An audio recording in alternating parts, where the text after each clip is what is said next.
ఆలోచిస్తారని ఇవి పార్లమెంట్లో పెద్దల సభలో కూడా మాట్లాడుతున్నారంటే వాళ్ళకి ఏం పని పాట లేదా అనిపిస్తుంది.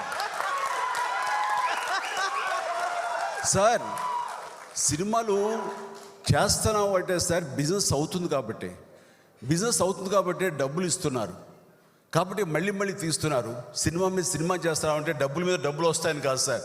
మా వాళ్ళందరికీ ఉపాధి లభిస్తుంది, వాళ్ళందరూ హాయిగా ఉంటారని చెప్పేసి ఇదేదో పెద్ద సమస్యలాగా ఇంతకంటే దేశాల్లో ఇంతకంటే పెద్ద సమస్య ఇంకేది లేదు, ఇది మాత్రం పెద్ద సమస్య అన్నట్లుగా మీరు పార్లమెంట్లో కూడా ఇది మాట్లాడుతున్నారంటే చాలా దురదృష్టం ఇది. ప్లీజ్ సినిమాని దూరంగా ఉంచండి. సినిమా మా కష్టం మేమేమో పడతాము, మీరు కనుక ఆదరిస్తే సంతోషం. సినిమా ఎన్హాన్స్ కోసం మీ ప్రయత్నాలు చేస్తే ఇంత ఖర్చు పెట్టి ఇన్ని కోట్లు పెట్టి చేస్తున్నాం కాబట్టి దీన్ని ఈ స్థాయి అంతర్జాతీయ స్థాయిలో ఈ రోజున తెలుగు పరిశ్రమ ఉంది కాబట్టి దానికి కారణం మేము ఖర్చు పెడుతున్నాం కాబట్టి ఇలాంటి ఖర్చుకి ఎంత కొంత రెవెన్యూ రావాలని కూడా కోరుకోవడం సమంజసం కాబట్టి కోరుకుంటున్నాం.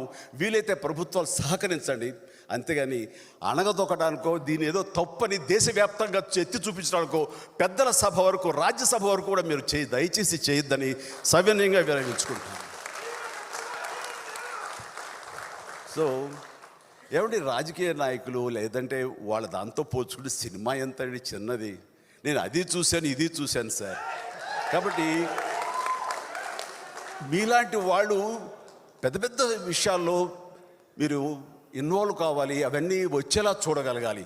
అది ప్రత్యేక హోదా గురించి కానివ్వండి, లేకపోతే మనకున్న ప్రాజెక్టుల గురించి కానివ్వండి, లేదంటే రోడ్ల నిర్మాణం గురించి కానివ్వండి, లేదా పేదవాళ్ళ కడుపు నింపే పథకాలు కానివ్వండి, ఇలాంటివి కానివ్వండి, ఉద్యోగ అవకాశాలు కానివ్వండి, ఉపాధి అవకాశాలు కానివ్వండి, ఇలాంటివి మనం ఇవ్వగలిగితే కనుక దానికి ఏంటని మీరు కనుక చూసి దానికోసం ప్రయత్నం చేస్తే నిజంగా ప్రతి ఒక్కరు మీకు తలొంచి నమస్కరిస్తాం. అంతేగాని పిచ్చుకు మీద బ్రహ్మాస్త్రంలాగా సినిమా ఇండస్ట్రీ మీద ఏంటి సార్? దయచేసి